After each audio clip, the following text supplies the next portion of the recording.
So welcome, Jane. We so appreciate your consistent leadership and solidarity. And as always at SETC, we can all by giving thanks to the original stewards of the various lands we're on. We give thanks to all our ancestors, all those who toiled without compassion or compensation. We give thanks to all our elders and community stalwarts whose shoulders we stand on as we build, share, and learn together for our collective liberation and sovereignty. So Jane, could you please introduce yourself to our listeners and viewers and share a bit about your remarkable work? Well, thank you, Victor. My name is Jane, and I'm an accredited advanced impact management and STROI practitioner from Social Value International.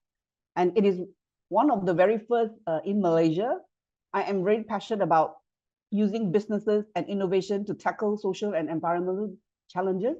That's what I really do at the moment. That's incredible. Thank you so much for always being here and this is remarkable leadership and tenacity. So my first question, what's inspiring you right now? What has you curious or what's keeping you up at nights? Yeah, what will keep me going is excited is the most seeing the positive impact of our work creates. And I love empowering individuals, especially from young children to adults, even to as a grandma like me right now, to unleash their entrepreneurial potential and align it with the United Nations Sustainable Development Goals. So I can see that as a way to narrow the gap of inequalities between individuals and also communities, and to witness how communities thrive through a blend of team learning. This is what I have been trained as an entrepreneurial team learning coach, and coaching together, and then bring about how the relationship among the communities create this social innovation is incredibly rewarding. That's incredible. Thank you so much for your candor and leadership. So my next question, are there any challenges and barriers you and your colleagues face? What are some of the approaches you're taking to overcome some of these challenges and barriers?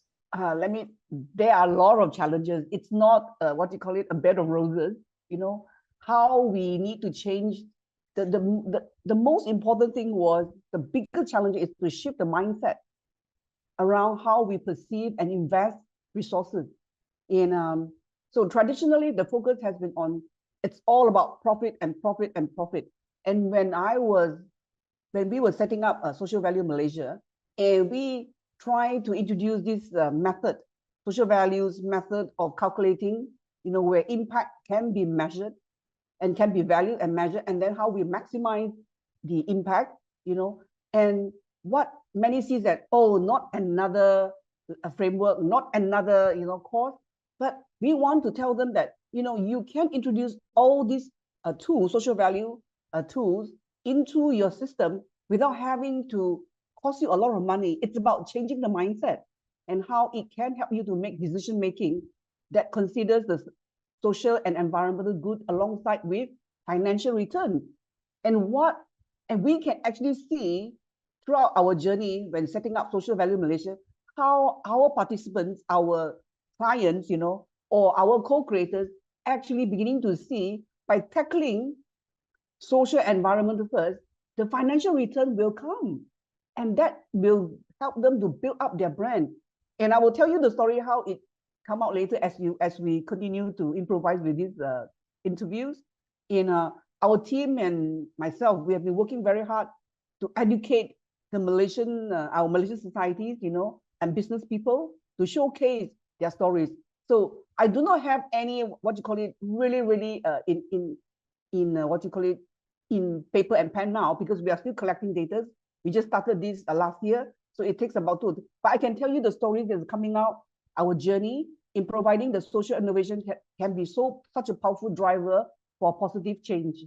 Incredible. So do you have a set of key priorities right now in your work you'd like to share with us? Yes. Our key priority right now is, the first one is impact management, because that is the basic building tools. It's a way of measure and maximize the positive social and environmental outcomes of our work. So what we do is we give a lot of training, public programs to Malaysian businesses, and at the moment we are getting more traction. Initially, we started last year in July, our first STROI ever work. We had 10 participants, and then we walked them through. And at the moment, we are building case study with them on how to integrate impact management into their organization, their business organization. And this is where where the interesting stories are coming out. So, and then we can see the changes, empower individuals to become impactful entrepreneurs.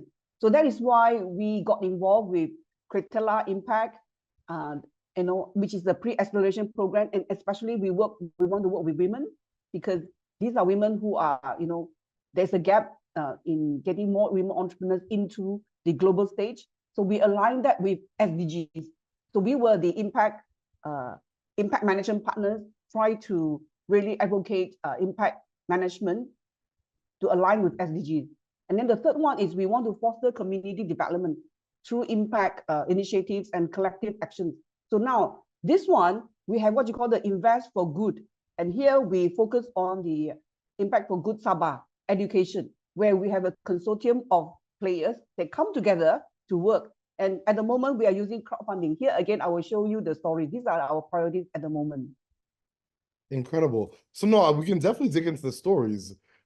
Please feel free to expand on the stories, because I think that a lot of times when we have these conversations and build a sense of camaraderie in our community of practice, it's the narratives and the stories that are the richness of the conversation. So please feel free to share some of the stories.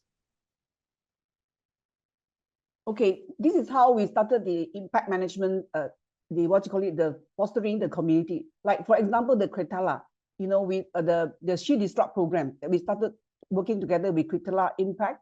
In what happened is we had so we started last year at 28th of August, working together with Cretella Impact. Let me repeat, and it was all the using of the community that I have created through the LinkedIn. And I'm sure, Victor, I met you on LinkedIn. So this is how it happened. And Karen Mandaya reached out to me, and I have never seen him until today physically. So we start working together to set up the She Disrupt program, last year. And we have women 26 women-led startups, in this venture competition, and we selected the 21 participants over 2 rounds of mentorship and judging sessions, and which included a span of total of 117 hours of business and investment mentoring and 11 hours of mentoring during the pre-acceleration stage. And then we had about so on average each participant received about 5 hours of mentoring, and then we had it was over a period of 3 weeks, and then covering 40 hours of training. And finally, 21 startups was selected, and then they had to give a pitching in front of 80 investors and other ecosystem players. And all these were done online. So I want to thank Karen a lot, even, Karen of Cretella Impact, coming to reach out to me to work together. And this is how we expose women, internationally and globally without having to leave their home. Because women have to be a mother, have to be a businesswoman, and have to be a wife. And it's quite hard to juggle. So I thought using this internet is a very powerful tool to reach for women, businesses to reach out globally, and to be more effective and more impactful. And out of this, from this She Disrupt program, we created a community of women, and one of the most impactful was by Alice Tien. She just recently received a global award, and she was telling me, you know what, Jane, you have taught me about how to align my business with the SDG tools, with SDGs. And I got selected for an interview, and I was, interviewed by the Duchess of Ferguson, Sarah Ferguson, and she was so, over the moon about this. And I was like pretty shocked. Wow, I thought I was just giving, but what we see is the impact. So the She Disrupt program has become very powerful impact outcome, which is right at the moment we are doing our SROI evaluation. And some of the outcomes, the impact that they have experienced is the increase in international networks and how to improve on their business pitch deck, especially by the Cretella Impact. And our contribution is very much of how to align their business model to the United Nations SDG goals. And they do know that they need to develop that value first in their businesses, and then think about their business model. and configure the architect of their business, align it with the SDG goals without having to think that, oh, these are spot on. No, it is part of the organizational architecture, aligning what you call it, the social impact goals. And this is where we taught them about the strategy of integrating. And then now, recently, we just come up with another new way of, how to actually operate it. So this is what we will be training future startups. From the, we were talking about our key priorities about how to set up the international community. So then given that, we were in Malaysia, the startup in Malaysia is quite very raw. And in particular in Sabah, it's a land of so rich with resources, yet the people are not, are not thriving in terms of economic. And also, one example I like to give is my own experience. It was my own experience that I left Sabah, our family, because we felt that we do not have opportunities in Malaysia. We want to improve our knowledge. We want to have a better, well-being. So we moved to London, and trying to improve our living lifestyle. So we learned about so much. But after more than like 18 years coming back, the living wage in Sabah still remain at 1,500 ringgit a month. And my own experience, my son graduated from the university, and when he was going back to work, he said, "Mom, we still love our country. We need to go back, and we want to contribute to our community in Sabah." And he said, "Mom, I can't survive with 1,500 ringgit, a month, which is the same living wage as a domestic helper in Malaysia." So you can see that difference. I was just thinking, how can we increase, the livelihood financially of our young graduates? So we can see a lot of people are moving out of Sabah. We train them, to be graduates, but they can't live there. So Sabah will be a beautiful land, but all the resources will be robbed. How can we make it sustainable for Sabah? So we came out with this invest for good, and we believe that by training young children and students using robotics and AI to help to make them much more equip them with social innovation and without having to leave the land of Sabah and then to reach out to the global community. So this is something that I've learned from the She Disrupt Malaysia, and we want to create a community international through internet connection, and it's like a village. So this one we have a consortium of I think social innovation movement, Social Value Malaysia, and we have one of the participants from the She Disrupt program, and she beginning to see why it's so important to have align her business with the SDG goals. And one of her goals is to help to elevate poverty through STEM education. And it was a beautiful combination. And then we work together with the schools, one of the best schools in terms of STEM, and they are so willing. It's called Sekolah Menengah Lok U, and they are so willing to use their facility to train up 30 other teachers. So we have started the program early this month to train up other teachers, and then each school will bring four children to come and attend on how to apply robotics and AI into their studies as part of the curriculum. And now in this program also, we want to see how they grow within next month, because how they use what they have learned to come up with a project that actually align with SDG goals. That's incredible. And then we will have on the 11th of May, the STEM Carnival at the statewide in Sabah. So these 30 schools will actually will participate in the STEM Carnival, one school is about 2,000 students. So you can see the reach, that we are reaching out. 30 schools, so one school is almost 2,000 students. So 30 schools is about 60,000 we can reach. So that's a lot in terms of impact. Even we have started the training. It's on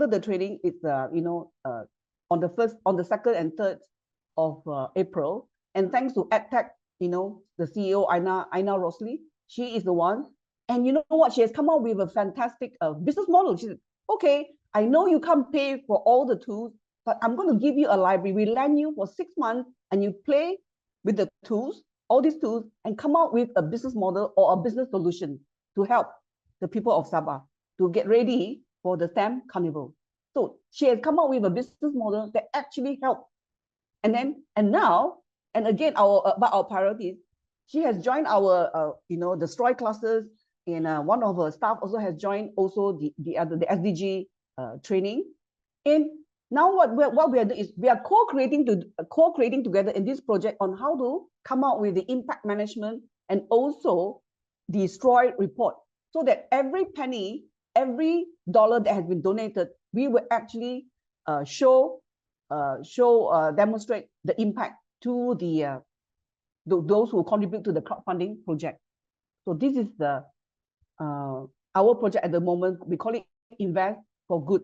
I so appreciate you, just your consistent tenacity, and you are a master networker. Like, in terms of, we did meet on LinkedIn, just to be clear. The way you up the relational infrastructure and weave together relationships and connect and follow through is unparalleled. So I just really appreciate your consistency, your tenacity, and all that you do for so many. It's even when we connect, it's usually 5 a.m. your time. So I'm mindful of just how inspiring your work is and your consistent demonstration of self-determination and visionary leadership. So my second last question: what is your ultimate goal? What does success look like and feel like to you and your colleagues? To me, success is it's about growing the awareness of the need to address social and environmental issues. And it is not about window dressing. I mean, I have to be very, very transparent about it. We want to, make sure that there's transparency on how to account for, social and environmental issues, that there will be a lot of talent and energy behind this kind of movement. And I hope that we, by working together, by collaborating with all the other players, to make this place a more sustainable and equitable future for all. So that is our success. We want to see that every part of the society are actually not displaced, but rather will come together and benefit from our work. And we hope that there will be more ripple effects, that to do the similar things, and that we sing the same song from the same song sheet, because our resources is given by the creator. I have a faith here, and I believe that we are to be a very good steward. We do not own this place, but we are just only stewards, to take care of this place, and how to actually maximize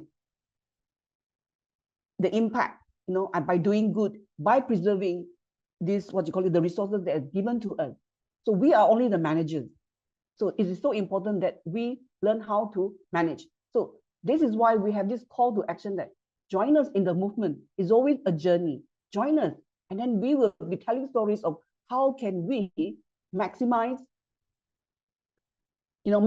impact, and then how we can actually value impact, to value it into dollar and cent, and then by doing good. The good is about, of course, by doing good, it's not just about positive impact, but how can we actually mitigate or reduce the negative impact? That means, in social value principles, the first thing is we must understand what are the changes that is going through by the stakeholders as a result of our intention. We think that we have good intention, but sometimes our intended good intentions, even through the goals that we want to achieve, may have negative implication experience to our stakeholders who are affected. And we need to know what they are by involving and working together with them. We need to ask questions. And in particular, in Malaysia, in Sabah, most of the stakeholders who experience negative impact or negative outcome, they will not tell you, because they are so afraid that by telling the truth, by being honest, it will have repercussions. That means, oh, you won't be interested in us.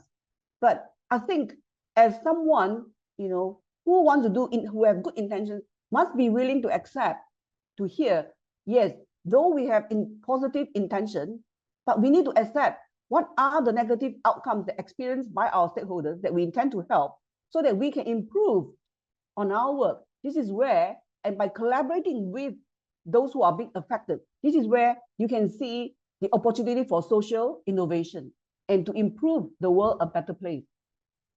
Incredible. Thank you so much, Jane, for your consistent leadership, solidarity, and the remarkable work that you're doing from coast to coast to coast. You're bold and dynamic and a true leader. And as always at SETC, we close all conversations that we began by giving thanks to our creator, by giving thanks to the original stewards of the various lands we're on. We give thanks to all our ancestors, all those who toiled without compassion or compensation. We give thanks to all our elders and community stalwarts whose shoulders we stand on as we build, share, and learn together for our collective liberation and sovereignty. Thank you so much, Jane. I appreciate you. Thank you, Victor, for inviting me.